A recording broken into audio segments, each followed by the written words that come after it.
Welcome to the Books and Travel podcast. I'm Jo Frances Penn, thriller and dark fantasy author, bringing you escape and inspiration about unusual and fascinating places, as well as the deeper side of books and travel.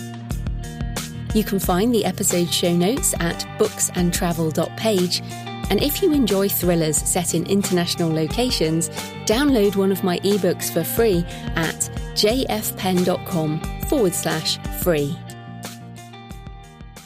Hello travellers, I'm Jo Frances Penn, and in today's interview I'm talking to Dr. Karen Wyatt about how travel can help us reflect on death and also deal with grief. So this interview is part of what is known as dark travel, which is less about gin and tonic on the beach and lying in the sun, and more about investigating the deeper side of human experience. And I'm a jolly person, I hope you have realised that, and so is Karen, and we enjoy a glass of wine and we enjoy the sun as well, as much as anyone else, and you'll hear our enthusiasm for life as well as our interest in graveyards, ossuaries, gruesome displays of body parts in churches and much more. Karen and I have interviewed each other for our respective podcasts, and we share a love of thinking about death as a way to live life to the full. So the Memento Mori idea, remember you will die. Because life is short and death is certain. And as Mary Oliver says in her wonderful poem, what is it you plan to do with your one wild and precious life? And if you forget that there will be an end to it, it can be easy to just do things you don't want to do all the time. And you can't do that. I mean, I've met too many people who have a bucket list. They have never even started. Like, for example, when I went to New Orleans in America, or New Orleans, as I always get reminded I should pronounce it. And in fact, pronunciation is one of the issues on this show as I go around the world trying to pronounce things. It will always be quite funny. But when I went to New Orleans, people would say to me, "Oh, I'm so jealous that you're going there. I always wanted to go there." And to be fair, it's not a hard place to visit. You just go, especially if you're in America. It's very cheap flights down there. But travel is one of those things you can achieve.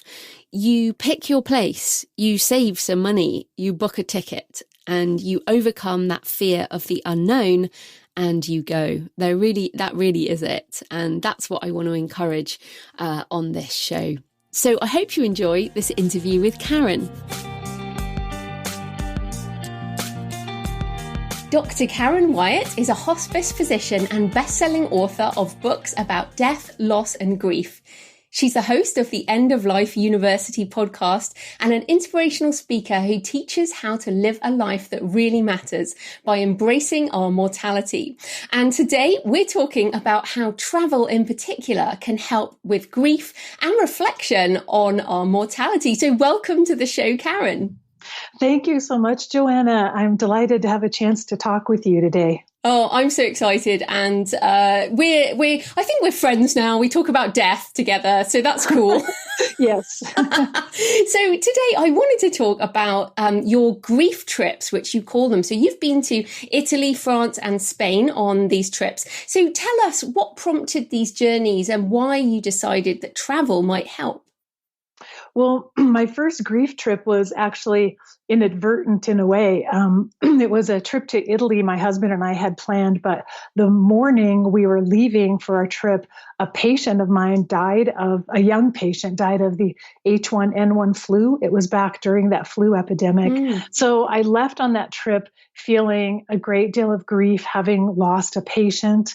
And I really didn't even want to go. I thought the trip would be a disaster because I was so sad and carrying so much grief. And yet I got to Italy, and everywhere we went, I found comfort because I was just learning so much about grief and death and how it has shaped history really and culture and art.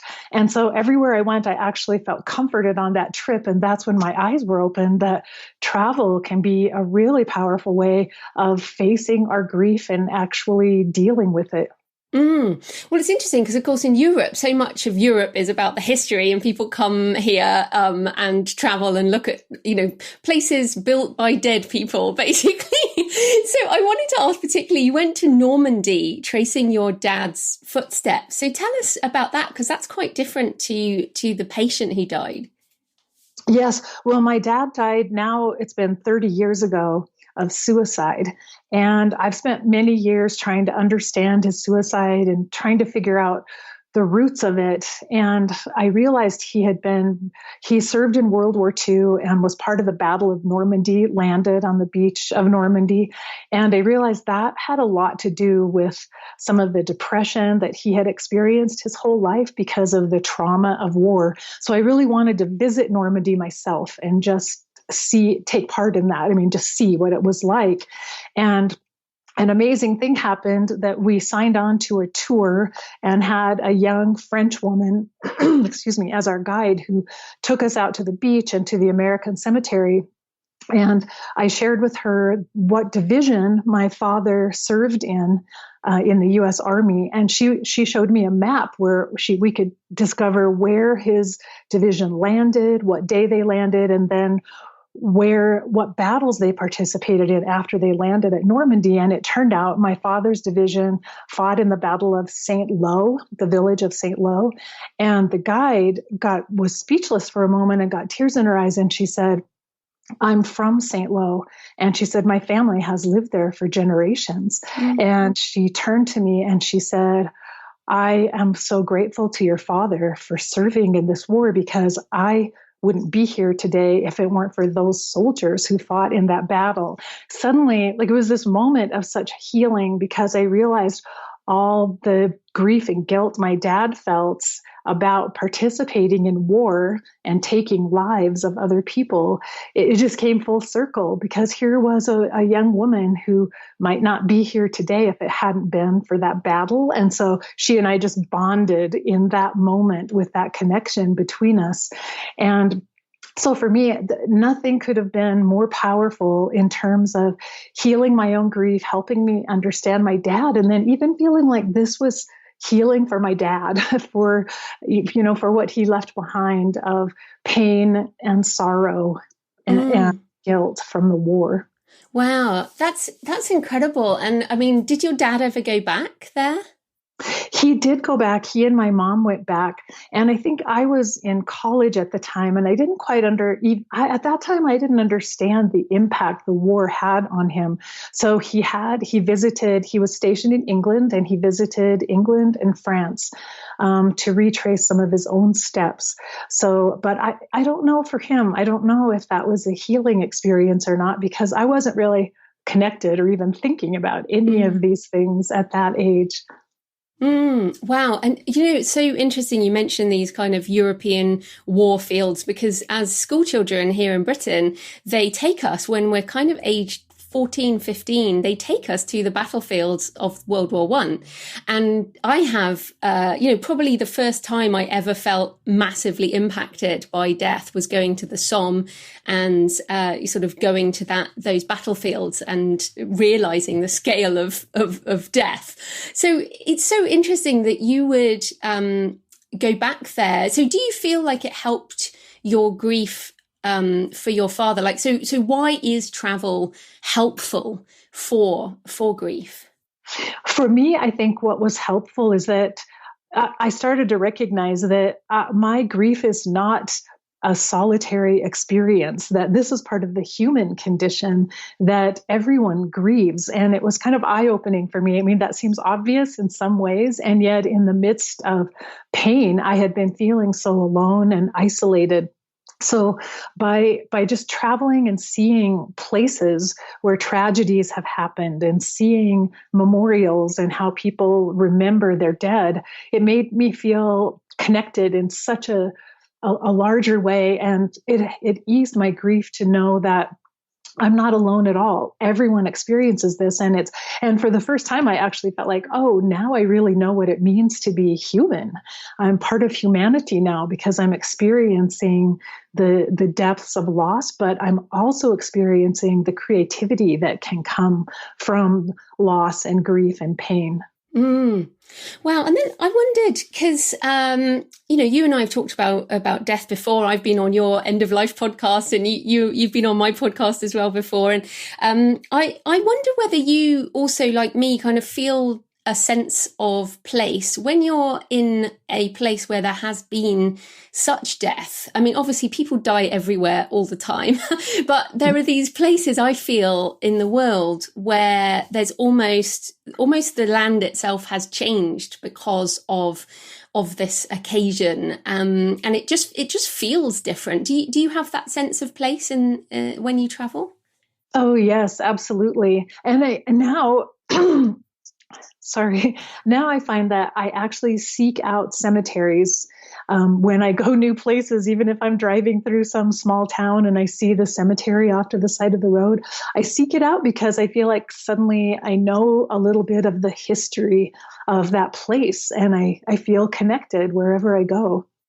Yeah, absolutely. And I also follow your Instagram channel and I think you follow mine as well. We share our pictures. And you visited Herculaneum in Italy, which I think is incredible. It's this whole city, if people don't know, a whole city buried by lava and ash. And it was by the eruption of Mount Vesuvius, we should say, nearly 2,000 years ago. So this is not like World War I or World War II. This is a long time ago.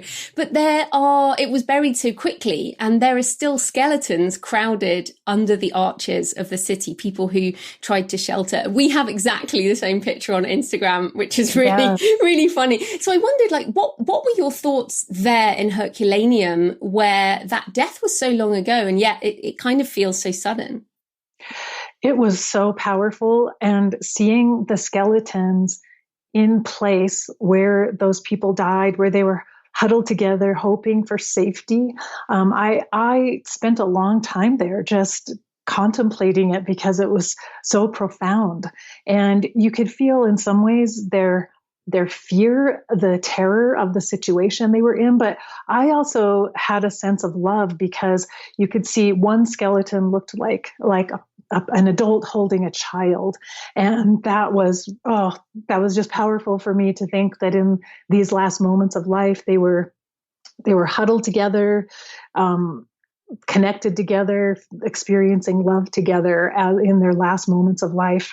It's so profound. It's really hard to describe in a way, the feeling that you have taking this in and recognizing these are the remains of the people who actually died here that many years ago. And it's, as you say about the human condition, it reminds you, I think, that 2,000 years ago, people were still the same. I mean, what's so interesting about Herculaneum is they have, there's a taverna where you could have had a drink. There was a little restaurant where you could have gone to get your dinner. There was the swimming pool. There was the hotel. It was no different except for our technology, I guess. Yes, and after we visited there, we went to Sorento, the modern day town of Sorento, but we were in the older part of town. And here it looks exactly the same. There are little shops. There's a little tavern. There's a little restaurant on the corner where you can get soup. And it was and the narrow streets, it felt exactly the same. Like people are still living in these same places. One of the other things you and I both enjoy is going to cemeteries, and you mentioned there that you'll stop by the side of the road and check one out. And I'm the same, and I do visit sort of the big cemeteries too. And we've both been to Père Lachaise in Paris. So I wondered if you would tell me what particularly struck you about Père Lachaise.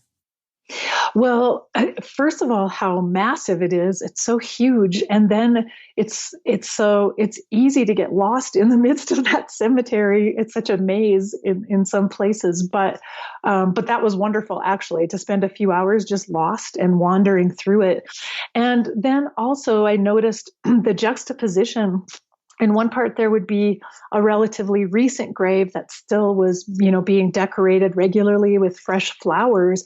And then nearby, a gravesite with perhaps a mausoleum or headstones that were, 150 years old, that were crumbling now and falling apart. And it was evidence like some of the graves are well tended because there are still people alive who remember this person. But some of the graves are so old, there's no one any longer who cares for them. And it just reminded me of, impermanence. Even when we try to build these mausoleums or headstones to remember our loved ones, everything crumbles eventually in the end. And what do you think about the difference between the sort of European cemeteries and what you're used to more in America? I guess I feel like here in the US, death is really sanitized so much more. And so it seems as if it's all been orchestrated to keep it as far away from us as possible. And so to make the cemetery look perfect and orderly when death is not orderly at all. And so it reminded me, I just saw so many images in Italy in particular of death made visible and grief and mourning made visible. Whereas here, I feel like we struggle to keep it hidden as much as possible so that we don't have to feel the sorrow or feel any discomfort with it. And I've been to a few graveyards and cemeteries in the US. And like you say, I do feel like they are more sanitized, even if they're historical. I mean, if you compare some of the, I don't know, Civil War graveyards to some of the war graveyards in France, do you see a difference even at that level? Well, somewhat, although visiting the American cemetery in France at Normandy was really profound. And one thing that strikes you is these rows and rows of crosses, and then also the Stars of David lined up in perfect rows. But there's something really beautiful and sacred about that orderliness, and it doesn't feel at all that it's trying to hide the grief. It almost feels like it's part of the memorial of the place, is that everything is lined up so perfectly in that cemetery. But and here, I guess we do have that same effect in military cemeteries of everything being orderly. But there's something about the location of the cemetery in France, like being with a view over the ocean, and the statues that were nearby, all of the reminders of war. It felt like it wasn't hiding from the fact that these soldiers all died in the war. Now, so you mentioned faith there, the crosses and the Stars of David, and both of us have also visited lots of Catholic cathedrals, particularly around Spain and Italy, and also in France. And often these places have particularly bloody images of the crucified Christ or martyred saints. And I was looking at your pictures of Granada, and the Capilla Real, I don't know if you remember, has these gruesome martyred, sort of going through martyrdom, one being boiled alive and, beheaded. And I wondered, what your thoughts were on the kind of depiction of death in a place of faith. That was one of the biggest shocks for me the first time I ever traveled to Europe, which was Italy the first time, and seeing relics, seeing bones and skeletons, and these, as you said, more gruesome images of death really surprised me, because I had never seen that in the churches, at least that I have been in here in the US in my life. And so it also showed me that our churches, like our cemeteries, are in some ways taking a step back away from death and really not really protecting us from those images in a way, when it was very profound to see how graphic some of the images are in the European churches. Yeah, it is so interesting. It's definitely, although I think I said to you, there's a church in Pittsburgh, I think it is, with some of the most relics in the world. Oh, really? Now I haven't been there, so I didn't realize that. It's kind of crazy, but no, I'm pretty obsessed with, and I'm not a Catholic. I have great respect for people of faith. I don't have any particular faith, but that I am obsessed with holy relics and some of the essentially body parts that are worshipped, or at least not worshipped, but used as a way to talk to God in some way. So did you see anything really weird, or that kind of made you go, whoa, that is totally unexpected or surprising? One surprise was in Otranto, Italy, in Puglia, down on the Adriatic coast.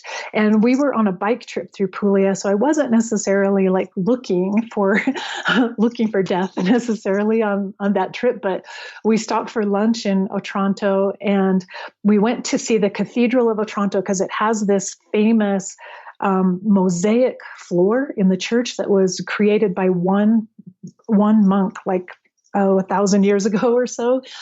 He laid all these tiles of the tree of life on the floor. So we went there to see the mosaic, the floor mosaic, but then discovered there's a chapel attached to that cathedral that has the bones of 800 Christians who were martyred by the Ottomans.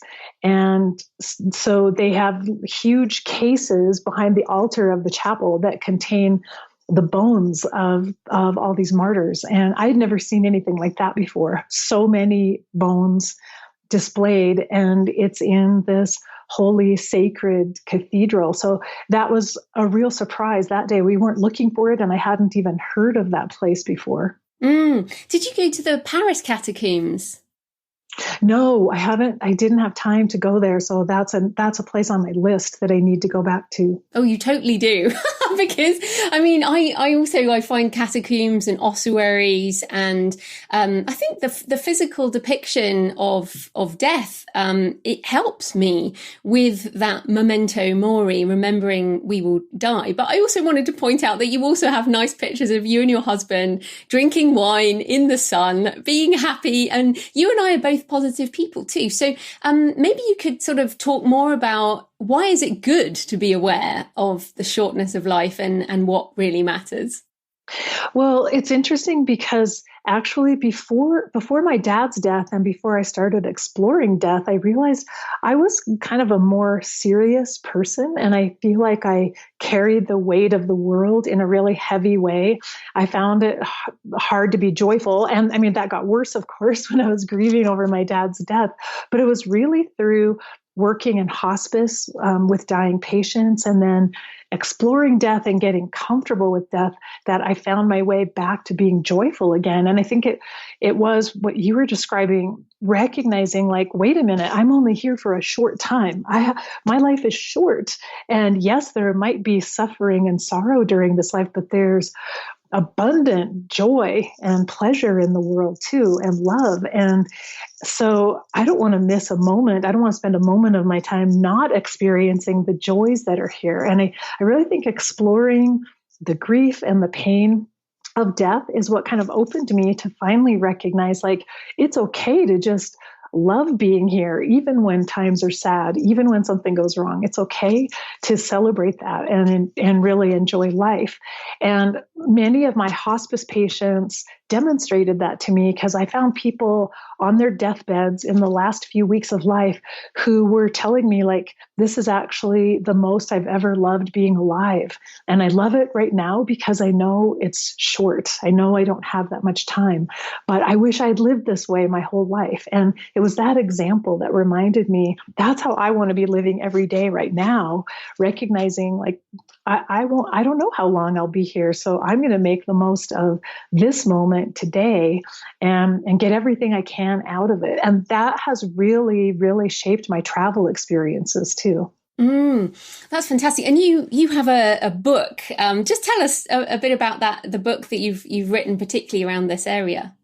Well, after my years of working in hospice and sitting with patients at the end of life, I really felt like it transformed me spiritually in a way and how I lived my life on a day-to-day basis, the lessons that I learned from my patients. One of my patients said to me, I only just now figured out what really matters in life, and yet I won't even be here 2 weeks from now. And I just now learned this. And he said, I wish I could tell other people the story so they could learn it earlier. And that stuck in my head, what really matters, what really matters. And then I ended up writing this book, which has stories of hospice patients and their families that I worked with, especially those who had really kind of profound transformations at the end of life. And then the lessons that I learned about how to live life through their experiences. No, that's fantastic. And are there any other books, since this is the Books and Travel podcast, what are some other books you might recommend people read about grief or travel that you've particularly enjoyed? One book that I enjoyed was Wild by Cheryl Strayed, which is the story of her. She hiked over 1,000 miles on the Pacific Crest Trail after her mother died.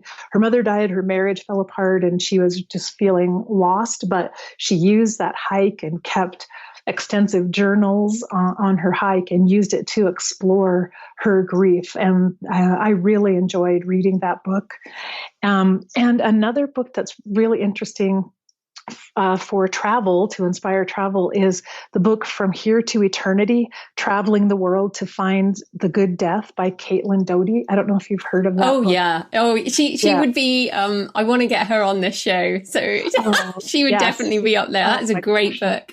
Love talking to her. Yeah, it's a great book, and it's actually given me some places that I want to visit now after reading about her travels there. Yeah, I loved Wild as well. That's really fantastic. So if people can't travel, maybe some people listening, can't afford to travel, or things are going wrong, or things are happening. How can we change our attitude to have this almost noticing the world? So you talk there about a grief trip, but it's almost like you go on a trip and then you notice things that bring these lessons home for you. So are there ways we could do that in our own community? Well, I think you can explore your own community, because there's obviously like signs of death and grief everywhere. So, visiting cemeteries in your own community, and just being aware of what's happening in the community. But one thing I learned so much from is like watching the History Channel, either watching documentaries or reading some of their articles online and really learning about history. That's been powerful for me, because so much of our history, it's all about war and tragedy and death and grief. And so I think you can do a lot to just expose yourself to information. And then I encourage people to not shy away from death, but actually to intentionally start to think about it every day, like to start thinking about the fact that, oh, I'm here today, but I don't know how many days I have, to just allow those thoughts to come to mind. And for some people, I even recommend becoming a volunteer in hospice, because it gives you a chance to, like I did, to sit with the dying and learn about death from people who are actually going through it.